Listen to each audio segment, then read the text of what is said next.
Welcome back.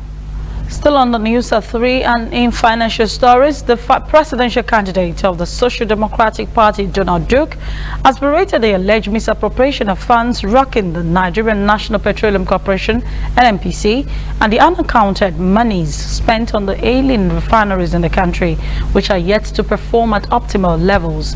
The former governor of Cross River State said that the best option to turn around the dwindling fortune of the corporation is to open an NNPC up to the public through listing on the Nigerian Stock Exchange. He noted that to move Nigeria from a monolithic economy will require putting the 4 unproductive refineries to the capital market for both local and foreign investors to buy into their shares and turn them around for the benefit of Nigerians, and also open up the business environment. Ndic, while fielding questions from newsmen in Lagos on his possibilities of returning a successor to President Muhammadu Buhari, noted that his achievement in turning the economy of Cross Rivers to a buoyant level will set the pace for him come February 2019. Ndic noted that Nigeria needs an enabling business environment where jobs will be created, wealth will be created, government would earn more from taxes, and living standards of an average Nigerian will be better.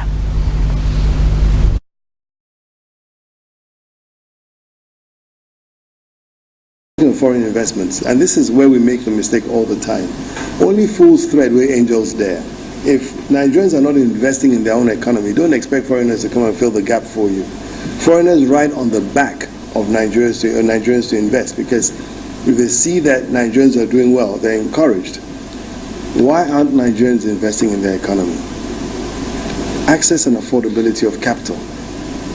Why would I invest 100 million naira, for instance, borrow the money from the bank and have to pay 30%, 30 million just to service the loan? I'm not going to do that. So the tendency for the businessman is to trade, because if he has to pay 30 million on 100 naira borrowing, right, in a year, he figures out that if I import this commodity or whatever it is, and I'm able to sell it within 90 days or 60 or 90 days, right, at the end of the day, maybe I'll only be paying an equivalent of 10% as against 30%. So you've got to create, and that's critical, you need to have access to capital. The other thing we talk about is infrastructure.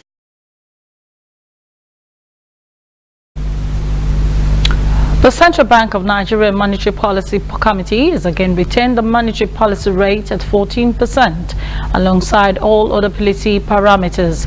Governor, Central Bank of Nigeria, Dr. Godwin Emefiele, announced the decision of the committee on Thursday at the end of the MPC meeting held in Abuja.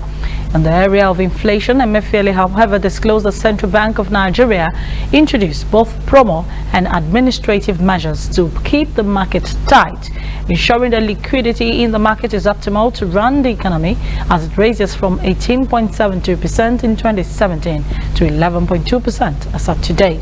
Correspondent Ndic reports that he also reviewed that the central bank intervention in the agriculture and manufacturing SMEs given credit access to farmers, especially in the rural communities, so as to boost the economy of the nation, adding that the NPC called on banks to extend the anchor borrower programs for products that can be produced in Nigeria.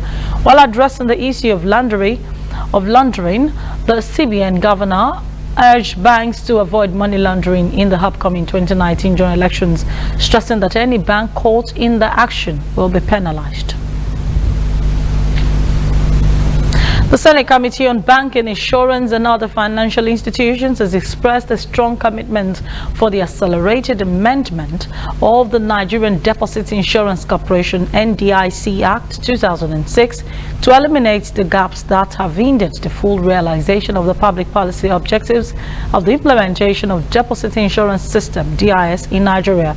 The chairman of the committee, Senator Dr. Rafiu Adebayo Ibrahim, made the remark when he led his team on an oversight visit to the corporation. The NDIC Managing Director, Umaru Ibrahim, updated the committee on the recent activities of the corporation, including the response of NDIC to the revocation of the licenses of 153 microfinance banks, MFBs, and 6 primary mortgage banks, PMBs, by the Central Bank of Nigeria. In a statement signed by the Head Communications and Public Affairs, Mohammed Kudu Ibrahim, the corporation had already commenced the payment of depositors of 25 MFBs and the deposits verification of 50 others. He listed the challenges encountered by MFBs in particular to include non-performing loans, inside credit and abuse, non-compliance with extant regulations on their establishment, and the overbearing indulgence in other fringe operations. Along with poor earnings, the NDIC boss said it will assist in the investigation and prosecution of all those who contributed to the collapse of the defunct Sky Bank. We take a quick break now. When we come back, we'll look at foreign stories. Please stay tuned.